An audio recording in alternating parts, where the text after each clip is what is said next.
When we think about history's greatest duels, we imagine clashing steel, legendary warriors, a fight to the death. But what if I told you one of the most famous duels of all time between two absolute legends of the samurai world, Miyamoto Musashi and Sasaki Kojiro, was decided by something way, way sharper than any blade? Because this wasn't just a fight. It was a masterclass in psychological warfare. A battle of wits that ended with a twist so profound it changed the winner's life forever. So how on earth did a simple wooden oar defeat one of the most feared swords in all of Japan? Let's get into it. Okay, so picture this. A remote island beach. The year is 1612. The air is so thick with tension you could cut it with a katana. You've got officials, students, witnesses. Everyone has gathered to see a showdown for the ages. One of the fighters is there, waiting, ready. The other? He's nowhere in sight. And these two could not be more different. On one side, you've got Sasaki Kojiro, the master. I mean, this guy is the whole package. A weapons master for a powerful lord, famous for his elegant, precise style and his insane weapon, a meter-long sword known as the drying pole. And on the other side, Miyamoto Musashi, the Ronin, a masterless wanderer, kind of rough around the edges, and undefeated since he was just 13 years old, often fighting with nothing but a wooden practice sword, a total wild card. So, Musashi's first move in this battle, it happens before he even shows up. The duel was set for a specific time, but Musashi rolls in 3 hours late. Now, in the super strict, honor-bound culture of the samurai, this wasn't just being tardy. This was a massive, calculated slap in the face designed to completely shatter Kojiro's focus. And boy, did it work. Kojiro, who got there early to meditate and get in the zone, is now just pacing the beach, absolutely fuming. His perfect calm is gone. It's replaced by pure, uncut rage. He knows Musashi isn't scared. He's being disrespected. And just like that, Kojiro's mind is a mess. So while Kojiro is losing his mind on the beach, where's Musashi? He's not far. He's just chillin'. Sitting calmly in a little fishing boat, bobbing on the waves. No anger, no pacing. Just a guy, an old fisherman, and a plan. As Kojiro's rage hits its peak, Musashi is taking his sweet time, carving his weapon for the duel out of the fisherman's spare oar. Let me be clear, this was not some desperate last-minute move. Oh no, this was a calculated masterstroke. So why an oar? I mean, seriously, an oar?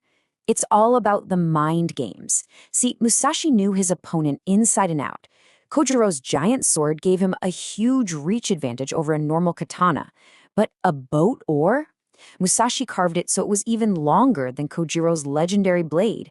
He was neutralizing his enemy's greatest strength before a single blow was thrown. It's just brilliant. Finally, Musashi's boat scrapes the shore. Kojiro sees him, disheveled, unwashed, and carrying a crude piece of wood. The insult is complete. Shaking with rage, he draws his famous sword and, in this grand gesture, hurls his scabbard into the ocean. The message is clear. This is a fight to the death. No sheathing the blade. Musashi, the absolute master of getting inside someone's head, sees his opening. He just calmly looks at Kojiro and says something like, "If you have no more use for your scabbard, you're already dead."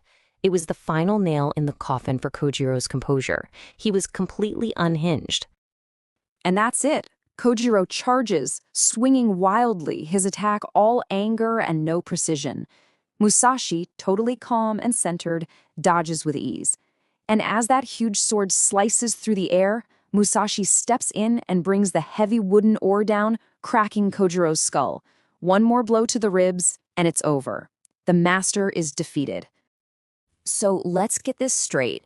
This psychological battle, that lasted 3 hours. The actual physical duel, it was over in a matter of seconds. Just like that. But here's where the story takes a turn you'd never expect.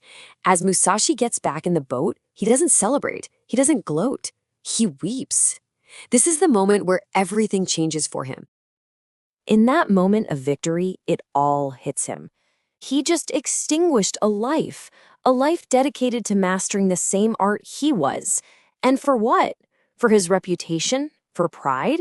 The win felt completely hollow, totally destructive, and just pointless. And that right there, that was the turning point. From that day on, the undefeated swordsman completely changed his path. He kept dueling, he kept studying, but he never took another life in single combat.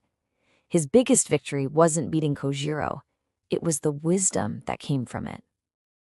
He spent the rest of his life refining not just his sword skills, but his philosophy. Towards the end of his life, he went into a cave and wrote down everything he had learned. The result was his masterpiece, the Book of Five Rings, an incredible text on strategy that's still studied today by everyone from martial artists to CEOs. And you can see the lessons from that day all over his writings. Perceive those things which cannot be seen.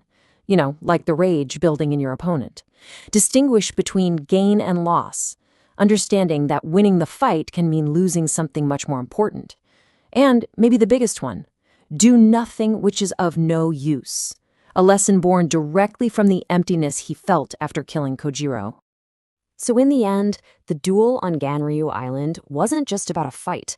It was about the moment a man who had perfected the art of winning realized that some victories just aren't worth it.